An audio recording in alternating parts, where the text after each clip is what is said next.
Monsieur le maire, chers collègues, Montreuilloises, Montreuillois. L'éducation, première compétence de la commune pour ce qui est des écoles primaires, est pour nous un enjeu essentiel.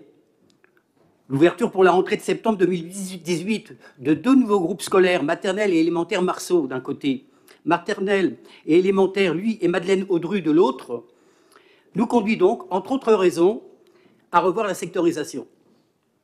Une nouvelle sectorisation, c'est à chaque fois un défi. Un défi pour notre administration et pour notre collègue adjointe à l'éducation, Dominique Attia, que je veux remercier ce soir pour ce large travail accompli dans une large concertation. Un défi également pour les familles montreuilloises et la communauté éducative, qui doivent à la fois légitimement faire valoir leur point de vue individuel, mais aussi accepter l'exigence d'une répartition qui serve l'intérêt commun.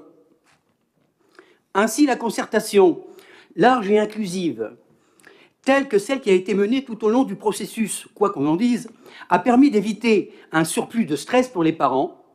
Penser une nouvelle sectorisation, c'est aussi penser au temps de trajet et permettre aux élèves d'être affectés à des écoles atteignables, avoir des trajets courts et sécurisés par rapport au risque des voitures. Par exemple, choix a été fait d'éviter au maximum de faire traverser la rue de Paris par les enfants. Car plus globalement, nous sommes persuadés que la mixité sociale, oui, favorise la réussite de chacun. L'école, c'est aussi un lieu de rencontre et d'échange. Nous devons agir, oui, pour que cette réalité perdure. Nous voulons une école qui vise à former des individus autonomes et des citoyens responsables, capables de comprendre et de faire leur les valeurs fondatrices de la République, la liberté, la fraternité et bien sûr l'égalité. Égalité qui nous tient, vous le savez, particulièrement à cœur, notamment cette veille du 8 mars, journée internationale pour les droits des femmes. Effectivement, comment ne pas évoquer et saluer ce soir le combat pour l'égalité femmes-hommes? Ce ne sont pas des exemples qui manquent pour illustrer la dureté des inégalités qui subsistent entre les femmes et les hommes.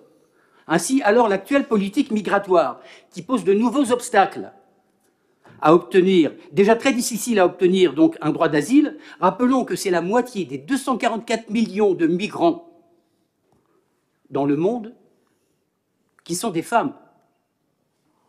De nouvelles recherches, menées notamment par Amnesty International, ont montré que les femmes et les jeunes filles sont particulièrement exposées à des violences, à des agressions, à l'exploitation et au harcèlement sexuel, et ce, sur toutes les étapes de leur trajet. D'autre part, en France, aujourd'hui, les rapports de nomination sont encore extrêmement présents. En 2018, le salaire des salariés femmes demeure autour de 20% moins élevé que celui des hommes. Et quand bien même les salaires seraient égaux, nous voyons bien que les postes à responsabilité sont majoritairement confiés aux hommes. Heureusement, l'actualité récente a été marquée par la progressive libération de la parole de nombreuses femmes.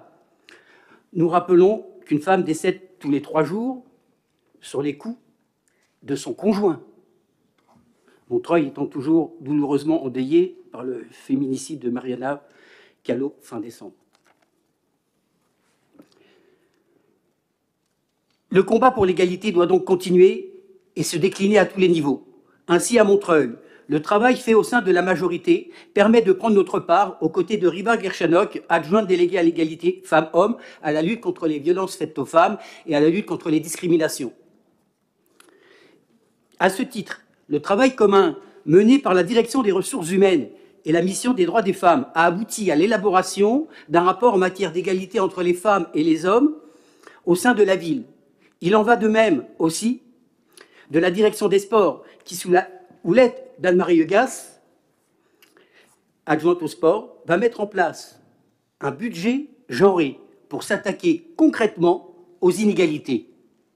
Ce sera également le cas de la jeunesse. Le 8 mars, c'est donc la journée internationale des luttes pour les droits des femmes du monde entier.